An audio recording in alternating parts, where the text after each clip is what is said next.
우리 시에서는 관광멜트 구축으로 자주 재원을 확보해서 지방소멸 위기의 해법을 제시하고자 합니다.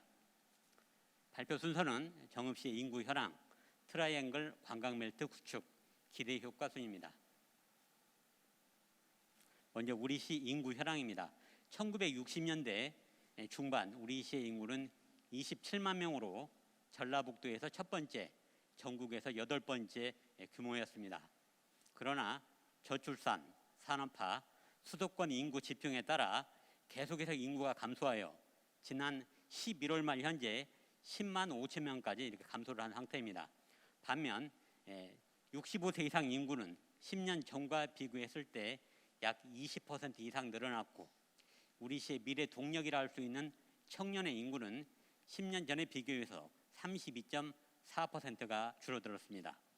특히 지난 10년 동안 우리시에서 유출된 인구의 75%가 청년 인구였고 최근 400여 명의 청년을 대상으로 실태를 조사한 결과 응답자의 52.9%가 기회만 되면 우리 정읍을 떠나겠다라고 이렇게 응답을 했는데 그 주된 요인으로는 일자리, 더 나은 주거문화, 결혼, 출산, 양육 등을 꼽았습니다. 다음은 과거 옛 관광도시로서의 명성이 위협받고 있습니다. 과거 정읍하면 떠오르는 이미지는 내장산의 단풍이었습니다. 그러나 가을 한철 관광객이 집중하고 있고 또 트렌드가 과거에 보는 관광에서 체험하고 힐링하는 관광으로 대규모 단체 관광에서 소규모 가족 관광으로 바뀌고 있으며 내장산 일원이 국립공원 구역으로 묶여 있다 보니 개발하는 데 한계가 있어 관광객이 계속해서 감소를 하고 있는 실정입니다. 2015년도 112만 명이 된 관광객 수는 코로나 이전인 2019년도에 99만 명까지 감소를 한 상태입니다. 우리 정읍처럼 수도권에서 멀리 떨어진 이런 중소도시는 정규 인구를 늘리는 게 사실 쉽지 않습니다. 우리 정읍 같은 경우는 2006년부터 첨단 방사선 연구소, 한국생명과학연구원 등 3개의 국책 연구소가 있고 농축산용 미생물산업 육성지원센터 등 다수의 연구센터가 입주해 있으며 석박사급 600여 명의 연구 인력이 있음에도 불구하고 정규 인구는 계속해서 감소하고 있는 실정입니다. 따라서 정규 인구를 늘리는 것은 어렵지만 대신 관계 인구를 늘려서 정규 인구의 효과를 가져오자 이런 취지로 저희가 전략을 마련했고요. 2030년에 저희가 1000만 관계 인구를 늘린다고 하면 12만 5천 명의 인구를 늘리는 효과가 있기 때문에 거기에 주안점을 두고 저희가 전략을 마련하였습니다. 저희가 추진한 전략으로는 내장산과 인근의 문화광장, 용산호를 아우르는 트라이앵글 관광멜트 구축입니다. 먼저 내장산입니다. 기존의 내장산의 단풍과 함께 지난해 국립공원 구역에서 해제된 내장호 상류 지역을 중심으로 인근의 조각공원, 단풍 생태공원, 또 국가생태관광지인 원령습지, 솔티숲 등 내장호를 중심으로 한 생태 탐방의 공간으로 저희가 가져오고 있습니다. 다음은 문화광장입니다. 여행을 가장 많이 하면서도 여행 경비를 가장 많이 지출하는 아이를 동반한 40대와 30대를 중심으로 가족 단위 테마파크인 가칭 정읍 드림랜드를 현재 조성하고 있습니다. 7만 1000여 평의 부지에 82면의 국민여가 캠핑장, 전라북도 최대 실내 복합놀이 시설인 천사 히어로즈, 임산물 체험단지, 그리고 정읍천에서 범퍼보트를 즐기는 수상 레저 체험존이 완공이 돼서 큰 인기를 얻고 있습니다. 이 외에도 문화광장 외곽 2.2km에 610mm 협계 레일을 설치해서 시속 16km로 달리는 순환 열차가 내년 4월 완공 목표로 추진 중에 있고 같은 레일을 이용해서 4인용 레일바이크 20대도 동시에 운영할 계획입니다. 또 문화광장 중앙부에 14,000제곱미터의 슬링샷, 수직 열기구, 펌핑 트랙 같은 익스트림 스포츠 시설과 오지의 마법사 같은 5개의 테마 공간도 저희가 2024년 상반기 목표로 추진하고 있습니다. 또한 시립박물관 옆 시유지에는 6,500제곱미터 면적의 실감형, 몰입형, 인터랙티브형 상설체험 공간인 정읍 디지털 미디어 아트관을 국가 예산 98억 원을 확보해서 현재 공사가 진행되고 있다는 말씀을 드립니다. 이곳 문화광장은 최신 여행 트렌드에 걸맞는 체험과 놀이의 공간으로 만들어 나가고 있습니다.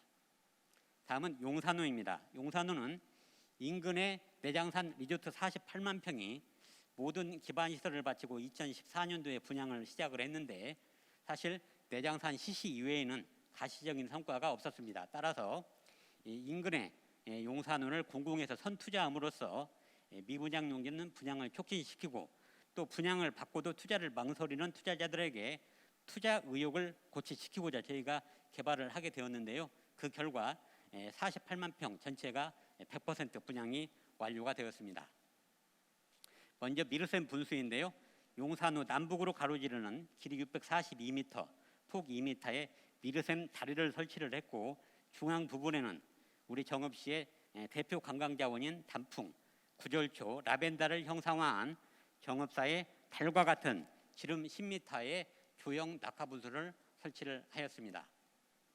또 국토교통부 공모사업인 지역수요바 주명 지원사업에 선정되어 용산호 주변 3.5km의 수변길을 완공을 했는데 여기에는 데크길 1.4km, 수변길이 600m, 대나무길과 소나무길이 1km, 그리고 제방길이 500m가 되겠습니다. 또한 제7차 전라북도 관광개발계획에 포함을 시켜 도비 19억 원을 확보해서 내장산 리조트 주변 관광 활성화 사업을 진행하고 있는데요. 여기는 축구장 크기 면적의 낭만 모래사장, 여기는 썬베드와 피치 파라솔, 또 야자수 나무와 비슷한 종려나무를 식기해서 마치 바닷가에 와 있는 듯한 정취를 느끼도록 할 예정이고요. 지름 20m의 물빛 무대와 634m의 뿌리데크를 설치해서 수변 가까이에서 각종 수생식물을 관찰할 수 있도록 이렇게 하고 있습니다. 이외에도 36헥타르 면적의 산림 레포츠 시설과 산림 휴양 시설을 조성하는 자연 휴양림 조성 사업은 내년 말까지 조성하고 이외에도 전북은행에서 627억 원을 들여 총 109개 객실에 하루 최대 500명을 동시 숙박할 수 있는 전북은행 연수원도 내년 9월 완공 목표로 추진 중에 있다는 말씀을 드립니다. 이와 같이 내장산 문화광장 용산호를 아우르는 트라이앵글 관광벨트는 2024년 상반기면 모두 완공이 됩니다. 이와 같이 다양한 관광 인프라를 구축이 되면 2030년 목표 연간 1,000만 명의 관광객이 유입되고 입장료 수입 등 연간 300억 원의 자주 재원이 확보가 됩니다. 이 재원은 또 다른 관광 산업에 재투자하는 선순환 체계가 구축됨으로 인해서 체류용 관광객과 관계 인구가 늘어나는 사실 지방 소멸 위기에서 우리 정읍시는 완전하게 벗어날 것으로 기대하고 있습니다. 감사합니다. 네, 내장산 문화광장 용산호까지 트라이앵글 관광벨트 구축이라는 주제로 정읍시 발표 함께 들었습니다.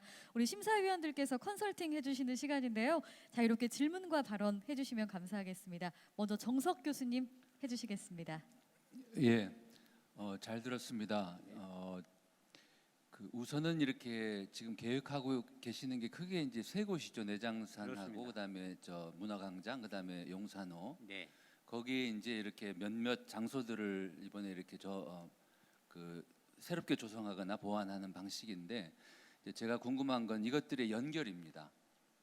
그러니까 이 하나하나의 장소들을 새롭게 만들기도 하고 기존의 장소들을 좀 더 보완하는 것도 중요한데 이 관광객들이 올 경우에 이제 특히 대중교통 이용하는 분들이 정읍역에서 와서 어디를 거쳐서 자연스럽게 어디를 보고 또 어디까지 보는데 그러니까 제가 이제 드리고 싶은 말씀은 그러니까 기존의 시설들을 이용하는 분들이 어떻게 이동하고 어떤 불편이 있고 또는 어떤 아쉬움이 있는지를 보면서 거기를 보완하기 위해서 어떤 곳에 어떤 장소를 더 새롭게 만들거나 또는 뭐 보완을 하고 그다음에 그 연결을 어떻게 좀 더 편하게 할 건가 이제 이런 부분들도 같이 병행이 되면 좋겠다는 생각이 들어요. 그리고 용산호 쪽에는 이제 또 그 전북대 캠퍼스 지금 어떤 상태인지는 모르겠습니다만 이제 그 대학 캠퍼스와도 이제 연결 지어서 고민을 하셨으면 좋겠고 그리고 개인적으로는 저는 정읍의 큰 잠재력이 저는 정읍역이라고 생각해요. 그러니까 정읍역이 그 원도심하고 딱 붙어 있잖아요. 걸어서 뭐 네, 예. 오면 되니까 그래서 다른 고속철도역이 이렇게 원도심하고 많이 떨어져 있는 데하고는 달리 그래서 이 철도역에 내려서 걸어서 원도심까지 올 수 있으니까 그 지역이 살아나고, 그리고 그 철도역에 내려서 이분들이 바로 대중교통으로 정읍의 주요 지점까지 원활하게 오고 가게 한다면, 그러면은 훨씬 지금보다도 지금 꼭 계획하시는 것들이 더 잘 될 수 있지 않을까 하는 생각이 듭니다. 예. 고려해 주시면 좋겠습니다. 알겠습니다. 네, 정석 교수님의 귀한 말씀 감사합니다. 우리 계속해서 정읍 씨의 또 질문 발언, 네, 우리 김영화 과장님 해주시겠습니다. 네, 트라이앵글 구조로 어떻게 관계 인구 증가를 해가지고 인구 소멸을 막아보겠다. 이것은 굉장히 훌륭한 전략이라고 생각이 됩니다. 다만 마지막에 말씀해주신 관광객이 1000만 시대가 도래해서 인구 소멸은 아마 인구 소멸 위기 탈출은 그게 얼마나 큰 상관관계가 있을까라는 의문은 좀 들고요. 저는 이제 이 트라이앵글 이 관광 상품을 보면서 사실은 이게 이제 관광 인프라의 이제 주력이 돼 있다 보니까 어떤 프로그램도 좀 고민을 하셔야 되지 않을까. 이런 부분을 하루 당일로 다녀가는 것보다는 체류형 관광을 점점 늘리면서 이 지역을 사랑하고 이쪽 머물고 싶은 이런 도시를 유도하는 이런 고도의 프로그램이 조금 더 보완이 되지 않을까 보완이 됐으면 좋겠다는 생각은 듭니다. 물론 팀장님께서 이미 다 기획하고 계시는데 오늘 발표에서 얘기가 안 되셨을지는 모르겠지만 인프라 구축과 동시에 프로그램도 개발되고 이러시기를 바라고요. 관광객 1000만 시대, 이 관광객 1000만 중에 뭐 1%라도 눌러앉힐 수 있는 이런 정읍이 되기를 기대해 봅니다. 이상입니다. 네, 거기에 대해 잠시 말씀드리겠습니다. 아까 조금 전에 위원님께서 말씀하신 것처럼 그 용산호나 문화광장을 연결하는 그런 부분은 저희가 이제 셔틀버스로 이제 고민을 하고 있고요. 또 말씀하신 각종 프로그램 운영 방안도 저희가 면밀하게 검토하고 있다는 말씀을 함께 드립니다.